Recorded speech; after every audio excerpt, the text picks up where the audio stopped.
Hello everyone, second day celebrations అయితే చూసేయండి. Second day అయితే డ్యాన్స్ ప్రోగ్రామ్స్ ఉండే.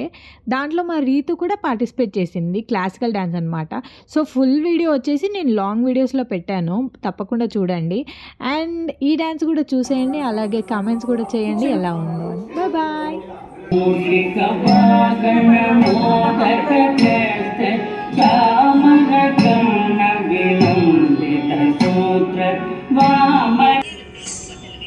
मूषिक वागन मोदक